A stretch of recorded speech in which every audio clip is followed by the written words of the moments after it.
Hayaan mo na siya. Masyado siyang mahina. Walang pakinabang. The kids need a mother who actually deserves the title, hindi isang basahan. Gumapang ang lamig mula sa sahig na semento patungo sa panginginig ng buong katawan ni Wisteria. Amoy na amoy pa niya ang matapang na kemikal ng ospital na unti-unting nilulunod ng malansang amoy ng sarili niyang dugong, patuloy na umaagos mula sa sariwang tahi sa kanyang sinapupunan. 12 oras siyang nakipagbuno kay kamatayan. Pinunit ang sariling laman, maibigay lang ang hininga sa kambal na anak ng pamilya Montenegro. Sa kanyang nanginginig at namumutlang mga daliri, mahigpit niyang hawak ang isang maliit at dilaw na medyas na ganchilyo. Ilang gabi niya itong pinaghirapan kahit na isinusuka niya ang sariling bituka sa paglilihi. Nag-iipon ng kakarampot na pag-asa na maisuot ito sa maliliit na paa ng kanyang mga anak. "Don't worry, babe. Ako nang bahala.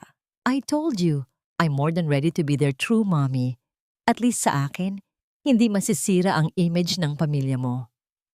Bumagsak ang dilaw na medyas sa malamig na baldosa.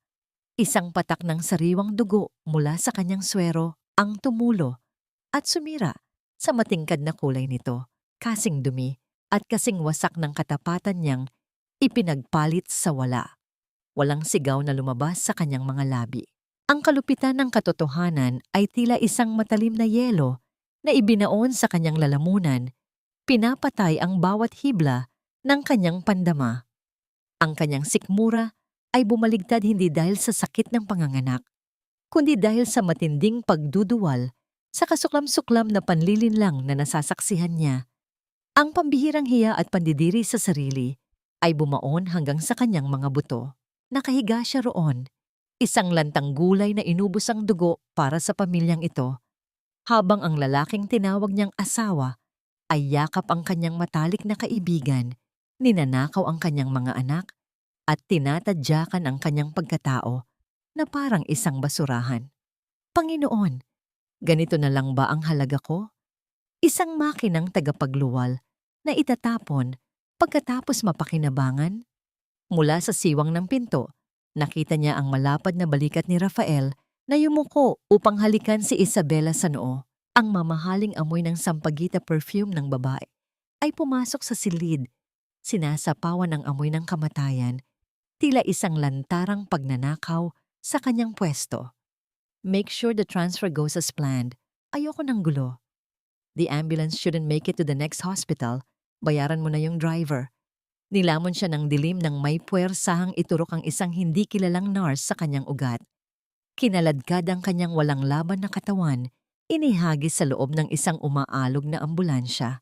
Ang malamig na hangin mula sa bundok ay sumuot sa mga siwang ng kinakalawang na bakal ng sasakyan. Pagkatapos ay umiikot ang buong mundo. Ang matinding paghampas ng metal at pagkadurog ng salamin ay bumaon sa kanyang laman. Kasunod ang nag-iinit na dila ng apoy na mabilis na gumapang sa tumagas na gasolina sa paanan ng malalim na bangin. Sa gitna ng naglalagablab na impyerno, hindi makagalaw si Wisteria. Ngunit bago tuluyang bawiin ang kamatayan ng kanyang paningin, dahan-dahang kumuyom ang kanyang duguang kamay. Ibaon niya ang kanyang mga basag na kuko sa sariling palad. Mahigpit na hawak ang nasusunog na hibla ng dilaw na medyas. Natuyo na ang kanyang mga luha, naiwan lamang ang nakakabinging katahimikan ng isang inang inilibing ng buhay upang magbigay daan sa paggising ng isang halimaw na uhaw sa hustisya. Bumalik ang kanyang kamalayan kasabay ng tila libo-libong karayom na tumutusok sa kanyang mukha. Wala na ang amoy ng usok at nasusunog na gulong. Napalitan ito ng matapang na amoy ng alkohol at pinakuluang halamang gamot. Binalot ng makapal at magaspang na benda ang buong ulo ni Wisteria. Tuwing susubukan niyang ibuka ang kanyang bibig, isang matinding hapdi ang gumagapang mula sa kanyang panga hanggang sa kanyang anit, na tila binabakbak ng buhay ang kanyang balat. Mula sa isang sulok ng tahimik na silid, gumagapang ang basag na boses mula sa isang lumang radyo. Pamilyar ang tinig na yon, isang tinig na minsang nag-alay sa kanya ng mundo, ngunit siya ring nagtulak sa kanya sa kailaliman ng impyerno. She was my everything. Ang hirap. I can't believe she's gone. Wisteria was the best wife and mother. But for our twins, for Alon and Tala, I have to be strong. Sila na lang ang naiwan sa akin. Pumilipit ang sikmura ni Wisteria. Ang bawat panginginig ng boses ni Rafael sa radyo ay isang perpektong dula ng isang nagluluksa at ulirang asawa. Gusto niyang tumawa ng malakas. Gusto niyang sumigaw hanggang sa mapatid ang kanyang mga ugat, ngunit tanging mainit na luha lamang ang tumulo at humapdi sa mga sariwang sugat sa ilalim ng kanyang benda. Ang pait ng kanyang pagkawasak ay unti-unting nabubuo bilang isang namumuong bagyo ng galit. Naramdaman niya ang marahang pagdampi ng isang malamig na kamay sa kanyang balikat. Si Don Emilio, ang matandang sirujano, na humugot sa kanya mula sa bunganga ng kamatayan at nagdala sa kanya sa lihim na klinika sa pusuod ng probinsya. Don't push yourself too hard. Sunog na sunog ang mukha mo nang makuha kita mula sa bangin. I had to reconstruct everything. Wisteria is dead to the world now. You have a choice. Kalimutan mo na sila. Build a new life. Malayo sa mga halimaw na yon. Tumingin siya sa matanda, gamit ang kanyang mga matang nag-aapoy sa matinding puot. Hindi na ito ang mga mata ng inang nagmamakaawa. Gamit ang paos at sugatang boses na halos hindi na lumabas sa kanyang lalamunan, dahan-dahan siyang sumagot. Patay na si Wisteria, Doc. Ako na si Luz, at hindi ako lalayo. Sisiguraduhin kong masusunog sila sa liwanag ko. Ang mga sumunod na buwan ay isang malupit na pagpaparusa sa sarili. Bawat paghatak sa kanyang mga kalamnan sa physical therapy ay tinanggap niya ng walang daing. Hanggang sa dumating ang araw na dahan-dahang inalis ni Don Emilio ang huling patong ng gasa sa kanyang mukha. Nang dumampi ang malamig na hangin sa kanyang bagong balat, inangat ni Luz ang kanyang nanginginig na mga kamay. Sinalat niya ang isang mukhang hindi sa kanya. Mas matalim ang panga, ibang-iba ang kurba ng ilong, at may mga bahagyang peklat na nagkukubli sa ilalim ng linya ng buhok. Tumingin siya sa malamig na salamin. Wala na ang maamo at sunod-sunurang wisteria. Ang nakatingin sa kanya ngayon ay isang estranghero na may matang kasing lamig ng yelo. Ngumiti siya. Isang ngiting tabingi, walang emosyon, at nakakapangilabot. Handang maningil. Ang init ng tanghaling tapat ay sumusunog sa kanyang magaspang at kupas na uniforme ng kasambahay. Nakatayo si Luz sa harap ng dambuhalang gate na bakal ng mansyon ng mga Montenegro. Naamoy niya ang alikabok ng kalsada na humahalo sa halimuyak ng mga mamahaling bulaklak sa loob ng bakuran. Ang paraisong itinayo sa ibabaw ng kanyang sariling hukay. Itinaas niya ang kanyang kamay at mariing idiniin ang daliri sa malamig na metal ng pindutan. Handa nang buksan ang pinto ng impyerno para sa mga taong nagtapon sa kanya. Bumukas ang dambuhalang gate ng Mansyon Montenegro na tila bibig ng isang dambuhalang hayop na handang lalamunin ang sinumang papasok. Nanunuot sa ilong ni Luz ang halimuyak ng mga sariwang rosas na hinaluan ng amoy ng mamahaling wax sa sahig. Isang marangyang samyo na dati ay naging tahanan ng kanyang kaluluwa.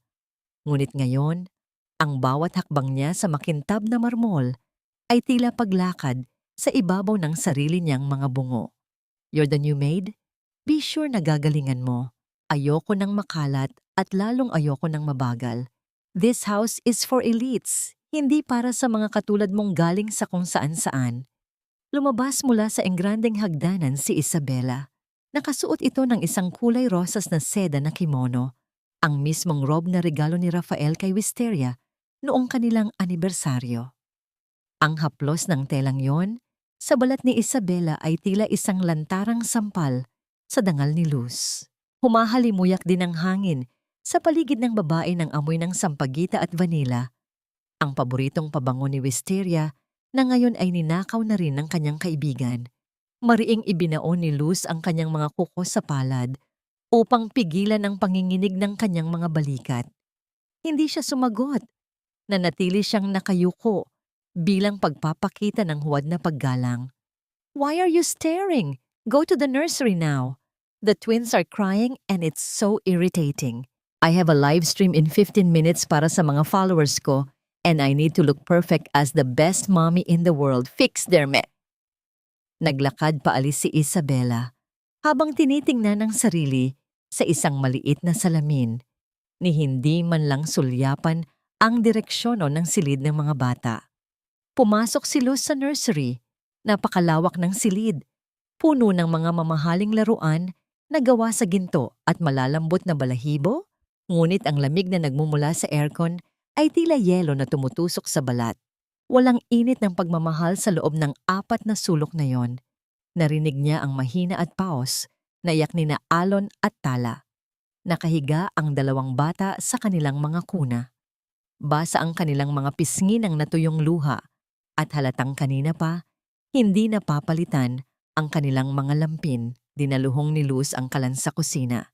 Sa gitna ng naglalagablab na init ng apoy, naglaga siya ng kakarampot na bigas para gumawa ng lugaw. Ang usok mula sa mainit na kaldero ay humahapdi sa kanyang mga mata. Ngunit mas mahapdi ang katotohanang ang sarili niyang mga anak ay nagugutom sa gitna ng karangyaan. Nang maluto ang lugaw, dinala niya ito sa silid at dahan-dahang binuhatan si Tala. Ang bigat ng katawan ng sanggol sa kanyang mga bisig ay tila isang kuryenteng gumising sa bawat hibla ng kanyang pagiging ina. Gusto niyang isigaw ang pangalan ng anak. Gusto niyang amuyin ang bawat bahagi ng balat nito. Ngunit kailangang manatiling bato ang kanyang mukha. Pinapakain niya ang bata nang maramdaman niya ang maliliit at nanginginig na mga daliri ni Tala na humawak sa kanyang magaspang na kamay. Ang init ng palad ng bata ay tila humihingi ng saklolo.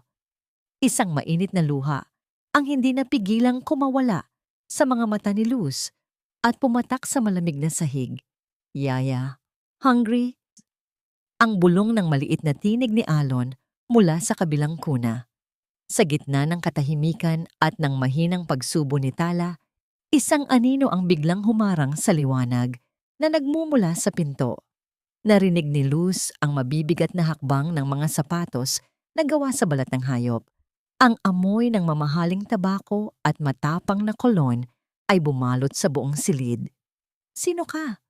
Anong ginagawa mo sa mga anak ko? Ang malamig at mapanghusgang boses ni Rafael ay umalingaw-ngaw sa paligid.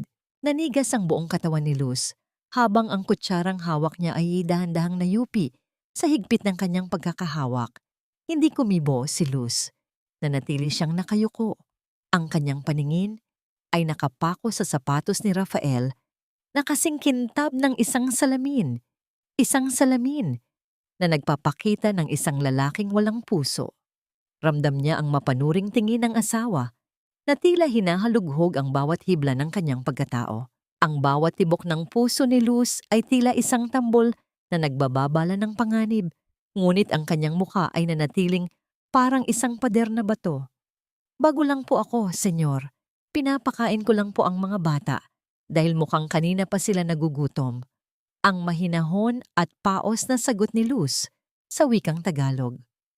Pinilit niyang gawing magaspang ang kanyang boses upang hindi makilala ang himig ng babaeng dati ay binubulungan ni Rafael ng mga salita ng pag-ibig. Fine. Siguraduhin mong malinis ang pagkain nila. I don't want any germs in this room. Malamig na tugon ni Rafael bago tumalikod. Ni hindi man lang niya hinawakan ang kamay ng kanyang mga anak o tiningnan man lang ang namumutlang mukha ni Alon. Ang kanyang pag-iral sa silid na yon ay tila isang obligasyon lamang, isang pagbisita sa mga ari-arian na bahagi ng kanyang prestihiyo. Pagdating ng hapunan, ang mahabang hapagkainan na gawa sa mahogany ay nagmistulang isang entablado para sa isang madugong dula. Ang amoy ng mamahaling steak na may rosemary at ang alak na kulay dugo ay bumabalot sa paligid. Nakatayo si Luz sa isang madilim na sulok. Hawak ang isang pilak na tray habang pinapanood ang magkasintahang nasa harap niya. You know, Rafael, it's so exhausting to manage the house and the kids. I gave up my career, my youth, lahat para sa alaala ni Wisteria at para sa'yo. Simula ni Isabela habang marahang hinahawakan ang kamay ni Rafael. Gumagamit siya ng boses na tila isang biktima, puno ng pagpapakumbaba ngunit may nakatagong panunumbat. Minsan feeling ko, I'm just a replacement, pero dahil sa utang na loob ko sa inyo, tinitiis ko. Hinaplos ni Rafael ang pisngi ni Isabela. Don't say that, Isa. You are the heart of this family now. Wisteria is gone. Ikaw ang nanay na kailangan ng mga bata. Isang matinding bugso ng pagduduwal ang naramdaman ni Luz. Ang bawat salita ni Rafael ay tila isang malaking pako na ibinabaon sa kanyang kabaong upang itago ang puot. Lalong hinigpitan ni Luz ang hawak sa tray hanggang sa manginig ang kanyang mga braso. Sa hindi inaasahang pagkakataon, natabig niya ang isang baso ng pulang alak. Ang likido ay kumalat sa puting mantel, tila isang sariwang sugat na biglang bumuka. Ang tanga mo naman, look at what you did! Sigaw ni Isabela. Ang kanyang maamong mukha ay biglang nagbago, naging kasing talim ng isang palakol. Linisin mo yan ngayon din. Dali-daling lumapit si Luz, kinuha ang isang basahang dala niya. Ngunit bago pa man niya madampi ang basahan, kinuha ni Isabela ang isang puting panyo mula sa kanyang bag at iyon ang ipinampunas sa talsik ng alak sa kanyang kamay. Nanigas ang buong mundo ni Luz nang makita niya ang panyong iyon. May burda itong letrang Duyo sa kanto, isang panyong regalo ng kanyang yumaong ina na itinuring niyang pinakamahalagang alaala. Ngayon, ang sagradong tela na yon ay ginamit ni Isabela upang punasan ang dumi ng alak bago ito itinapon sa direksyon ni Luz. Isuot mo na yan sa basura. It's stained anyway, just like your old master's life, sabi ni Isabela nang may kasamang mapang-uyam ng ngiti. Hindi sumagot si Luz. Kinuha niya ang panyong basang-basa ng alak. Ang tela ay mabigat at malagkit sa kanyang palad. Ang bawat hibla ng panyong yon ay tila sumisigaw ng katarungan. Nang matapos ang gabi at bumalik si Luz sa nursery upang tingnan ang mga bata, ang katahimikan ng gabi ay binalot ng isang nakakangilong takot. Dahan-dahan niyang hinubad ang damit ni Alon upang palitan ito para sa pagtulog. Sa ilalim ng malamlam na ilaw ng lampara, tumambad sa kanyang mga mata ang isang madilim na katotohanan. Sa maliit at maputing braso ng kanyang anak, may mga pasa, mga bakas ng marahas na pagkurot at pananakit na hindi magagawa ng isang aksidente. Ang hangin sa silid ay tila naglaho. Ang galit ni Luz ay hindi na lamang isang apoy, kundi isang nagbabagang bulkan na handa ng sumabog. Ang panyong may burdang gawaw na nasa loob ng kanyang bulsa ay tila nag-iinit, isang paalala na ang oras ng pananahimik ay unti-unti nang natatapos. Ang umaga sa Mansion Montenegro ay hindi nagsisimula sa awit ng mga ibon, kundi sa amoy ng mentol at lumang aparador na laging dala ni Doña Amparo. Ang bawat pagdaan ng kanyang tungkod sa makintab na sahig ay tila isang hatol na nagpapatahimik sa buong bahay. Walang sino man ang nangangahas na huminga ng malakas kapag ang matandang reyna ay nagsimula ng mag-inspeksyon. Sa gitna ng malawak na sala, nakatayo ang kambal na parang mga sundalong isinasalang sa pagsisiyasat. Hawak ni Doña Amparo ang isang gintong magnifying glass. Sinusuri ang bawat anggulo ng mukha ni na Alon at Tala. Nakatayo si Luz sa gilid. Ang kanyang mga mata ay nakapako sa mga pasa sa braso ni Alon na pilit niyang itinago sa ilalim ng mahabang manggas ng damit ng bata. Ang kanyang puso ay tila isang ibong nagpupumiglas sa loob ng hawla, nasasaktan sa bawat mapanghusgang tingin ng matanda. Tingnan mo si Alon, Rafael. He's too thin, too pale, ni hindi siya makatingin ng diretso sa akin. Ang boses ni Doña Amparo ay kasing lamig ng bakal. Mana siya sa nanay niya, isang mahinang babae na walang ibang ibinigay sa pamilyang ito kundi kahihiyan at mahinang lahi. Isang basura mula sa labas na pilit pumasok sa marangal nating tahanan Tumawa ng mahina si Isabela habang humihigop ng tsa. True, Mommy. Kaya nga I'm doing my best para itama ang mga pagkakamali ni Wisteria. Pero mukhang hopeless talaga ang batang ito. Nilapitan ni Doña Amparo si Alon. Gamit ang kanyang tuyot at malamig na mga daliri, hinawakan niya ang panga ng bata at pilit itong iniharap sa kanya. Nang magsimulang manginig si Alon sa takot, kinuha ng matanda ang isang puting tela at mabilis na pinunasan ang kanyang mga kamay. Tila ba, nadumihan siya sa paghawak sa sariling apo. Pagkatapos, ay itinapon niya ang tela sa paanan ni Luz. Linisin mo ang dumi na iniwan ng batang iyan. Hindi karapat-dapat ang mahinang dugo sa pamilyang Montenegro. We only need those who are strong enough to carry our name, deklara ng matanda. Nanatiling nakayuko si Luz habang pinupulot ang tela. Sa ilalim ng kanyang suot na apron, nakatago ang isang lumang cellphone na lihim na nagre-record ng bawat salitang binitawan ng matanda. Ang bawat insulto kay Wisteria, ang bawat paghamak sa kanyang anak, ay itinatala niya sa kanyang memorya. At sa digital na dokumentong ito, hindi na siya ang biktima. Siya na ang tahimik na manunulat ng kanilang nalalapit na pagkagunaw. Nang magsialis ang lahat para sa isang lunch meeting, naiwan si Luz upang linisin ang silid-aklatan ni Rafael. Ang amoy ng lumang papel at katad ay bumabalot sa silid. Doon sa ibabaw ng mesa na gawa sa narra, nakita niya ang isang makapal na pulang folder. Ang bawat hibla ng kanyang lakas ay humihila sa kanya patungo sa dokumentong yon. Dahan-dahan niyang binuksan ang folder. Ang kanyang paningin ay nagdilim nang mabasa ang mga salitang nakasulat sa loob.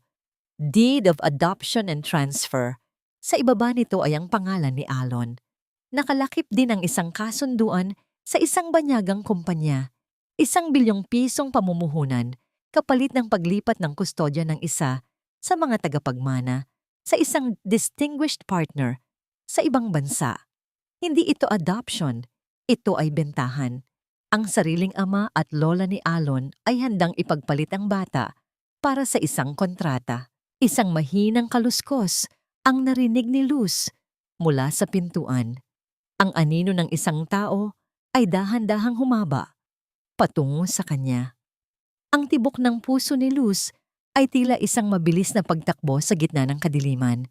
Kung mahuhuli siya rito, hindi lang ang kanyang plano ang masisira, kundi ang huling pagkakataon ni Alon na maligtas. Halos hindi na makahinga si Luz habang mabilis niyang isinasara ang pulang folder. Ang bawat hibla ng kanyang kalamnan ay naninigas sa takot at galit. Ang tunog ng mga yabag sa labas ng pinto ay tila mga martilyo na bumabaon sa kanyang bungo. Walang ibang matataguan sa silid-aklatan, kundi ang ilalim ng dambuhalang mesa na gawa sa narra. Mabilis siyang gumapang at nagkubli sa dilim. Ang kanyang dibdib ay sumasakit sa bawat pigil na hininga. Bumukas ang pinto. Ang amoy ng matapang na tabako ni Rafael ay pumasok sa silid. Kasunod ang tunog ng suwelas ng sapatos ni Isabela. We need the investment, Rafael. Paubos na ang pondo ng kumpanya at hindi tayo pwedeng mapahiya sa mga stockholders. Alon is just a reminder of Wisteria's weakness anyway. If we give him to the Italians, we get the contract and a clean slate. Ang boses ni Isabela ay kasing dulas ng ahas, puno ng kamandag na nakabalot sa sutla. I know. Pero siguraduhin mong walang makakaala. My reputation is at stake. Kahit isa lang ang matira sa mga bata. It's enough to carry the name. One heir is more than sufficient, sagot ni Rafael. Ang lamig ng kanyang boses ay tila isang hatol ng kamatayan para sa sarili niyang anak. Sa ilalim ng mesa, naramdaman ni Luz ang isang mainit na likido sa kanyang pisngi. Hindi ito luha ng kahinaan, kundi luha ng isang inang namatayan ng huling bahagi ng pag-asa sa lalaking dati niyang minahal.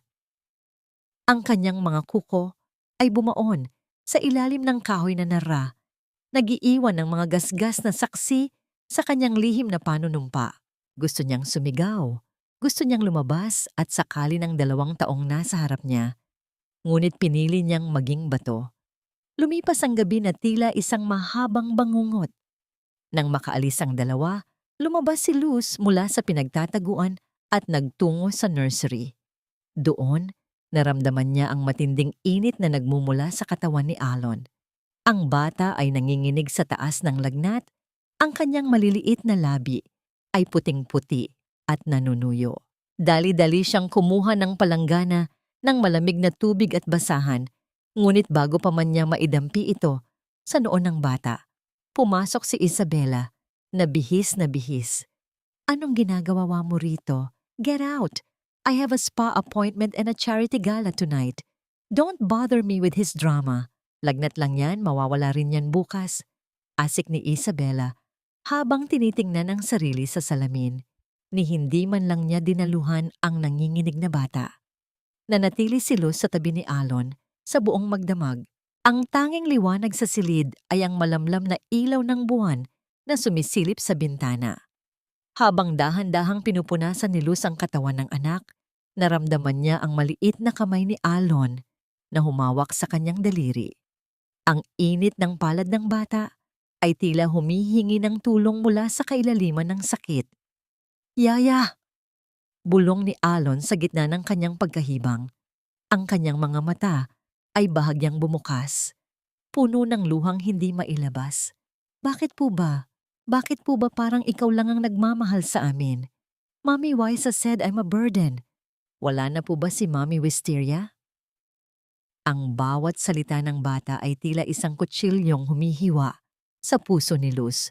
Ang kanyang pagkatao ay gumuho sa sandaling iyon. Ang pait ng katotohanan ay tila isang laso na sumasakal sa kanyang lalamunan.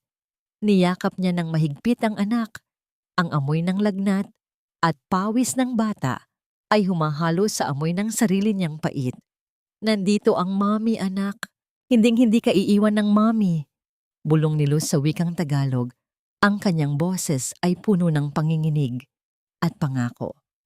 Ngunit ang katahimikan ay biglang nawala nang bumukas ang pinto at bumulaga ang galit na mukha ni Doña Amparo. Ang liwanag mula sa pasilyo ay tila isang mapanghusgang daliri na tumuturo kay Luz. "What are you doing? How dare you touch the air of Montenegro with your filthy hands?" Isang malakas na sampal ang dumapo sa pisngi ni Luz, dahilan upang tumalsik siya sa sahig.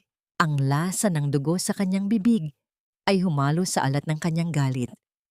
Sa sandaling iyon, ang huling hibla ng kanyang pagtitimpi ay tuluyan ng naputol. Nalasahan ni Luz ang malansang dugo sa kanyang pumutok na labi, isang lasang humahalo sa pait ng kanyang kinikimkim na puot. Ang tunog ng pagtama ng palad ni Doña Amparo sa kanyang pisngi ay tila isang hatol na umalingaw-ngaw sa bawat sulok ng nursery. Hindi gumanti si Luz. Nanatili siyang nakasubsob sa malamig na baldosa. Ang kanyang buhok ay nakakalat sa sahig na parang mga tuyong damo sa gitna ng bagyo.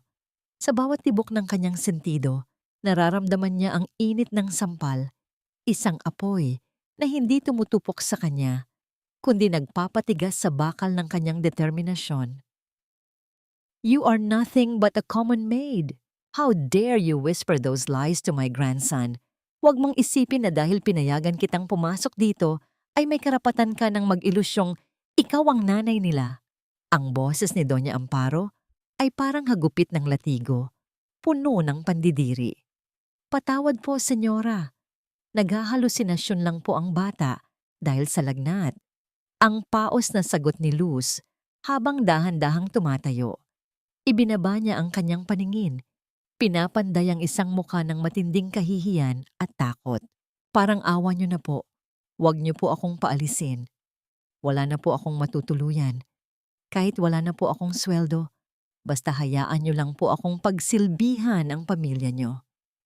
Isang mapang-uyam na tawa ang kumawala sa mga labi ni Isabela na nakatayo sa may pinto. "Si Mami, ganyan kababa ang uri nila.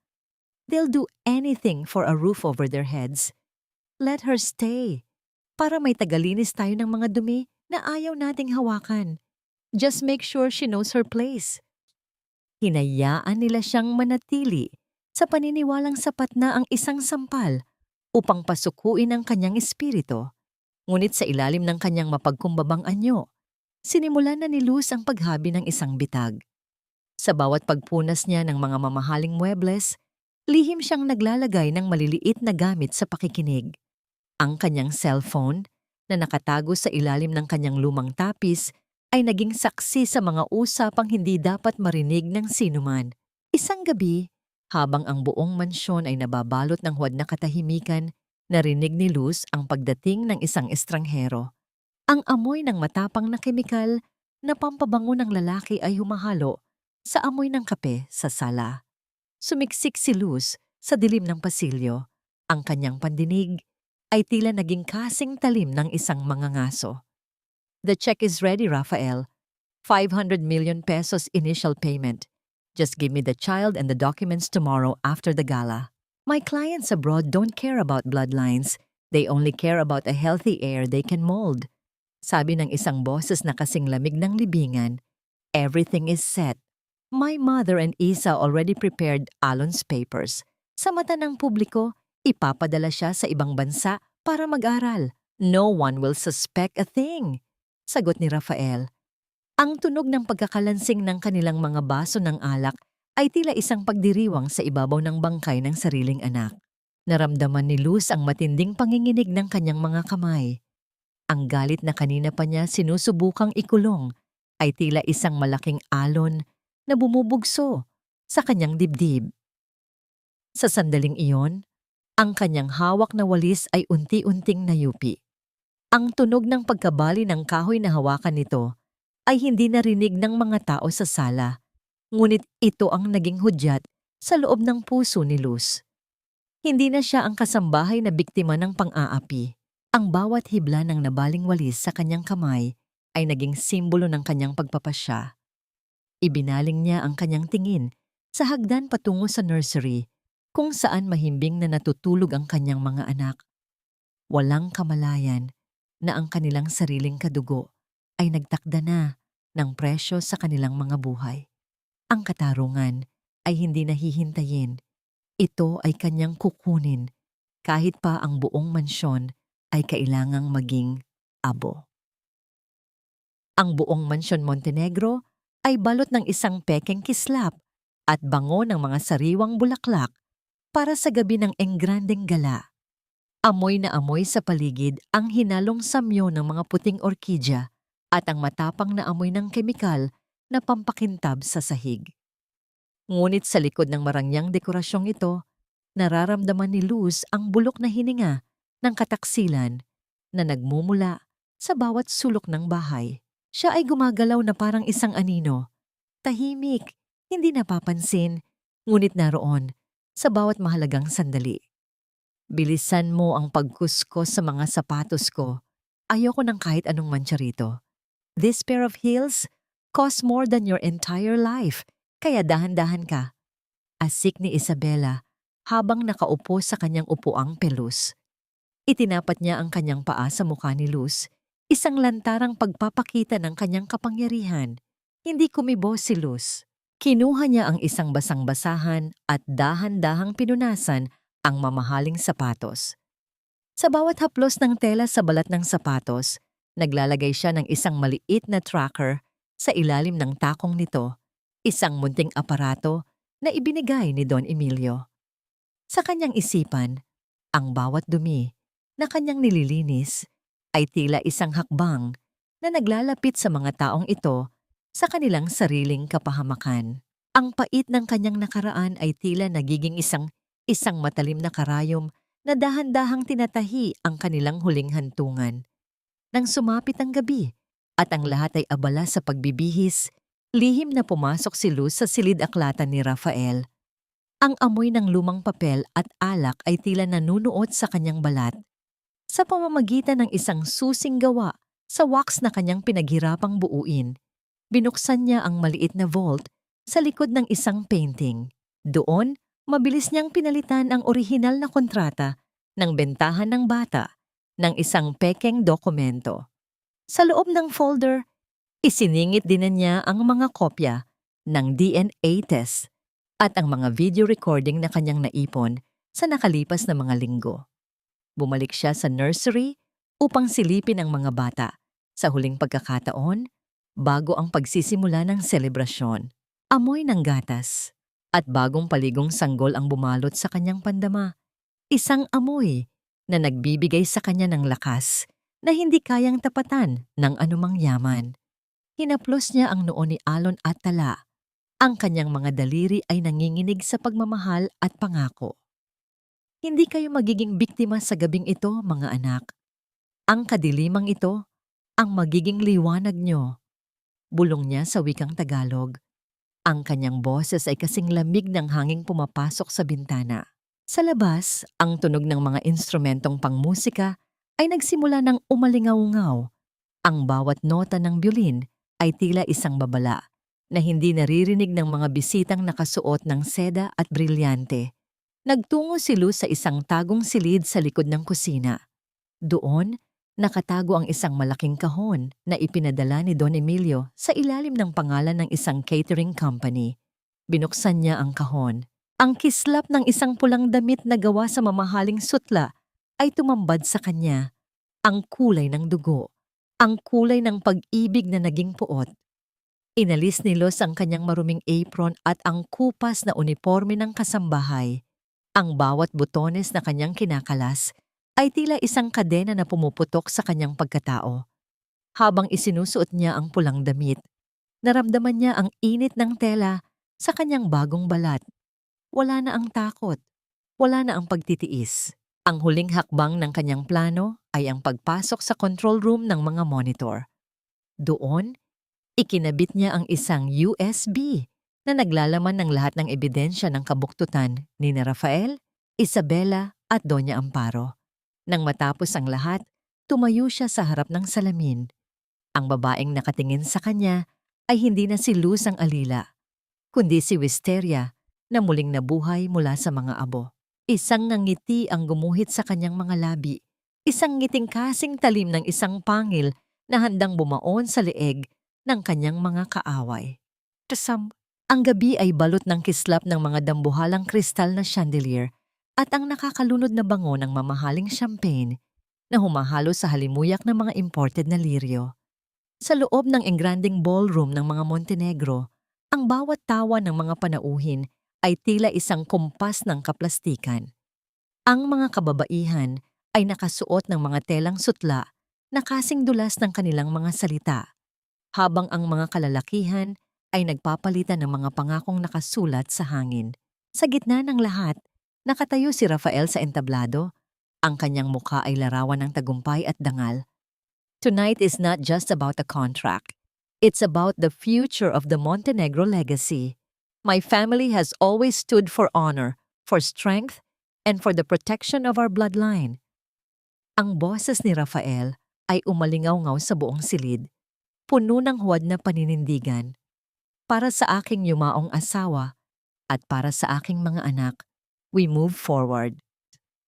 Isang masigabong palakpakan ang sumunod, ngunit ang lahat ng yon ay biglang naputol nang mamatay ang lahat ng ilaw. Ang katahimikan ay tila isang mabigat na kumot na bumalot sa bawat panauhin. Pagkatapos, ang dambuhalang screen sa likod ni Rafael ay nagliwanag, ngunit hindi ang logo ng kumpanya ang lumabas. Tumambad sa lahat ang isang madilim at maruming silid sa ospital. Ang tunog ng mabilis na paghinga ng isang babaeng naghihingalo ay narinig sa bawat sulok ng ballroom. Nakita ng lahat ang dugo ang mukha ni Wisteria sa video, habang sa background ay malinaw na maririnig ang pamilyar na boses ni Rafael at Isabela na nagpaplano ng kanyang kamatayan at ang pagpapalit sa kanya bilang ina. Ang bawat salitang binitawan nila tungkol sa walang pakinabang na asawa ay tila mga palasong tumatama sa pandinig ng mga dumalo. Ano to? Patayin niyo yan! Who is doing this? Sigaw ni Isabela, ang kanyang boses ay pumiyok sa matinding takot, habang ang kanyang mukha ay nawalan ng kulay. Mas maputi pa sa kanyang mamahaling gown. Hindi natapos doon ang palabas.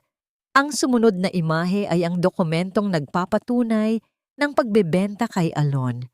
Ang mga lagda ni Doña Amparo at Rafael ay malinaw na nakapaskil sa screen kasama ang recording ng kanilang boses na tinatawag ang sariling apo na basura at mahinang dugo. Ang bulungan sa loob ng ballroom ay naging isang malakas na dagundong ng pagkagulat at pandidiri. Ang mga aristokratang kanina ay pumapalakpak, ay ngayon ay tumitingin sa mga Montenegro na parang nakakita ng mga kulasisi sa gitna ng isang piging. Ang bawat piraso ng kristal na baso na nabitawan ng mga panauhin ay lumikha ng libu-libong kislap ng pagkawasak sa sahig. Si Doña Amparo ay tila naging isang estatwa ng asin. Ang kanyang mga mata ay nanlilisik sa takot habang ang kanyang mga kamay ay nanginginig sa hawak na baston. Si Rafael naman ay nakatayo sa gitna ng entablado. Ang liwanag ng screen ay nagpapakita ng bawat pawis na tumatagaktak sa kanyang noo. Ang imahe ng isang haring nawalan ng korona sa loob ng isang iglap. Sa gitna ng kaguluhan, muling bumukas ang mga ilaw, ngunit nakatutok ang lahat ng spotlight sa tuktok ng engrandeng hagdanan. Ang amoy ng usok ng kandila at ang lamig ng gabi ay tila nagbigay daan sa isang figura na nakasuot ng madugong pulang damit. Dahan-dahang humakbang pababa ang babae. Ang tunog ng kanyang takong sa bawat baitang ng hagdan ay tila isang martsa ng kamatayan para sa mga nagtraidor sa kanya. Wala na ang mukha ng katulong na si Luz. Ang bawat kislap ng kanyang mga mata ay nagdadala ng puot ng isang inang muling nabuhay mula sa impyerno. Habang lumalapit siya sa gitna ng ballroom, ang mga tao ay dahan-dahang tumatabi. Nagbibigay ng daan sa tunay na reyna na matagal nilang inakalang abo na. Tumigil siya sa harap ni Rafael.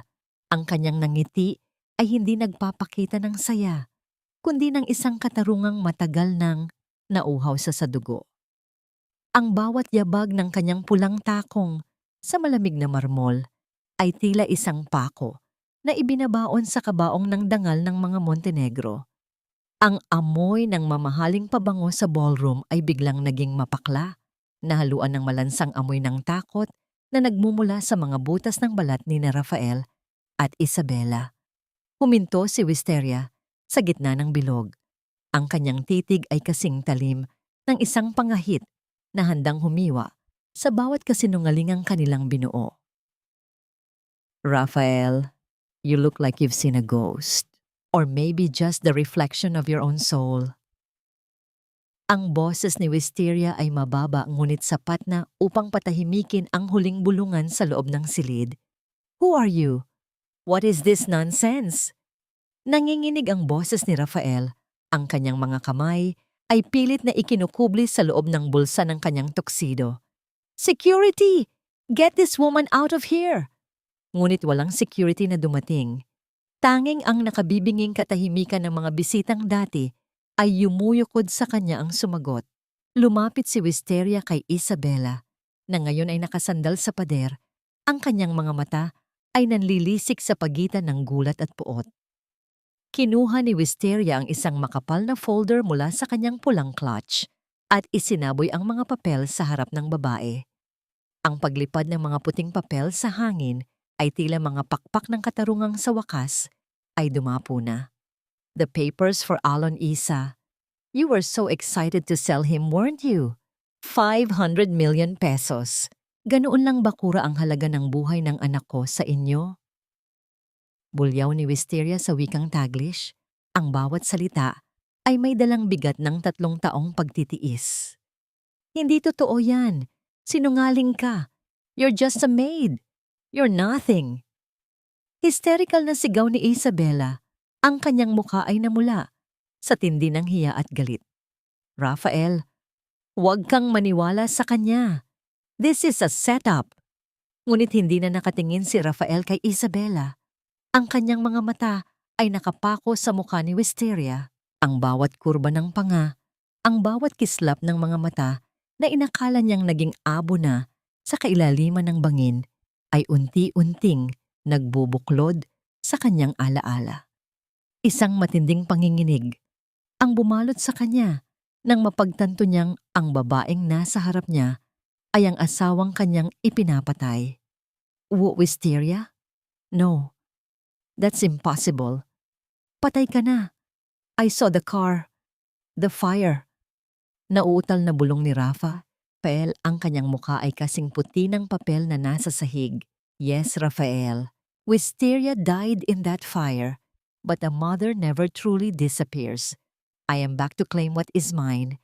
Ang sagot ni Wisteria ay kasing lamig ng hangin galing sa libingan. Sa sandaling iyon, ang malalaking pinto ng ballroom ay bumukas ng marahas. Ang tunog ng mga mabibigat na sapatos ng mga pulis ay pumuno sa silid. Bit-bit ang amoy ng bakal at katarungan. Lumapit ang isang opisyal at inilahad ang warrant of arrest. Ang bawat kislap ng posas sa ilalim ng chandelier ay tila isang sumpa na dumatay sa mga kamay ni na Isabela at Rafael. Ngunit ang huling dagok ay hindi ang mga pulis. Inilabas ni Wisteria ang isang sertipikadong dokumento mula sa korte, ang DNA test results at ang deklara ng kanyang pagkakakilanlan. Ipinakita niya ito sa harap ni Doña Amparo na ngayon ay napaupo sa sahig. Ang kanyang baston ay nakahandusay sa tabi. Look at this, Doña Amparo. Ang mahinang dugo na tinatawag niyo. Ito ang dugong wawasak sa inyo. I am the legal mother. And starting tonight, no Montenegro will ever touch my children again. Ang bawat salita ay tila isang sampal na nag-iwan ng pulang marka sa mukha ng kanilang dangal. Habang hinihila ng mga pulis si Isabela na nagpupumiglas at si Rafael na nakatulala, nanatiling nakatayo si Wisteria, isang pulang figura sa gitna ng guho ng isang imperyong itinayo sa kasinungalingan. Wala na ang amoy ng sampagwita, tanging ang amoy ng katarungang sa wakas ay nakamit ang nangingibabaw sa hangin. Ang ballroom na dati ay puno ng ningning ay tila naging isang malawak na libingan ng dangal. Ang bawat bulong ng mga panauhin ay tila mga uod na kumakain sa bangkay ng pangalang Montenegro. Amoy na amoy sa hangin ang mapaklang samyo ng nabasag na alak at ang lansa ng pawis ng mga taong nahuli sa sarili nilang bitag. Sa gitna ng kaguluhan, nakatayo si Wisteria. Ang kanyang pulang damit ay tila isang apoy na tumutupok sa bawat natitirang piraso ng kasinungalingan sa silid na yon. Wisteria, please, let's talk about this in private. We are a family, right? Huwag mo namang gawin ito sa harap ng lahat. Isipin mo ang image ng pamilya natin. Ang boses ni Rafael ay puno ng panginginig.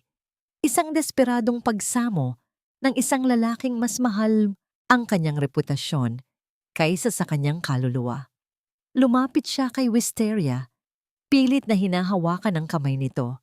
Ang kanyang mga mata ay nagmamakaawa sa gitna ng kahihiyan. Pamilya? You lost the right to use that word the moment you sold our son like a piece of meat, Rafael. Ang sagot ni Wisteria ay kasing lamig ng hangin nanggagaling sa kailaliman ng gabi. Hinawi niya ang kamay ni Rafael nang may pandidiri. Tila ba nadumihan siya sa bawat dampi ng balat nito? Ang pamilyang sinasabi mo ay isang malaking ilusyon na ikaw mismo ang pumatay. Sa isang sulok, si Doña Amparo ay tila isang lantang dahon na unti-unting nalalaglag sa lupa. Ang kanyang matikas na tindig ay naglaho, napalitan ng isang nakakaawang panginginig ng buong katawan. Ang kanyang mahalagang baston na gawa sa ivory ay nahulog sa sahig, lumikha ng isang mahinang tunog na tila hudyat ng kanyang huling hantungan. Naramdaman ng matanda ang pamamanhid ng kanyang kaliwang bahagi. Ang bawat ugat sa kanyang mukha ay tila bumigay sa bigat ng kahihiyang isinuka sa harap ng publiko. Ang kanyang paningin ay nagdilim habang pinapanood ang pagbagsak ng imperyong kanyang binuo sa loob ng mahabang panahon. Dalhin niyo na sila, utos ng isang pulis, habang pilit na kinakaladkad si Isabela na patuloy sa pagwawala at pagmumura. Ang amoy ng luha at maskara na kumalat sa mukha ni Isabela ay tila isang dumi na hindi na mabubura ng anumang sabon. Hindi na lumingon si Wisteria sa kanila. Tinalikuran niya ang bawat pagsusumamo ni Rafael at ang bawat hikbi ng kanyang biyenan. Naglakad siya patungo sa nursery. Ang bawat hakbang niya ay tila pagtatanggal ng isang mabigat na kadena sa kanyang paa. Sa loob ng silid ng mga bata, ang amoy ng gatas at bagong paligong sanggol ay sumalubong sa kanya. Isang banal na amoy na nagpatahimik sa bawat puot na natitira sa kanyang puso. Dahan-dahan niyang binuhat si Alon at hinawakan ang kamay ni Tala. Ang bigat ng katawan ng kanyang anak sa kanyang mga bisig ay hindi isang pasanin, kundi isang lunas na naghihilom sa bawat sugat na iniwan ng apoy. Naramdaman niya ang maliit na ulo ni Alon na sumandal sa kanyang balikat. Ang mainit na hininga ng bata sa kanyang leeg ay tila isang awit ng kalayaan. Aalis na tayo mga anak. Hinding-hindi na kayo makakatapak sa impyernong ito kailanman. Bulong niya sa wikang Tagalog. Ang kanyang boses ay malambot, ngunit puno ng paninindigan.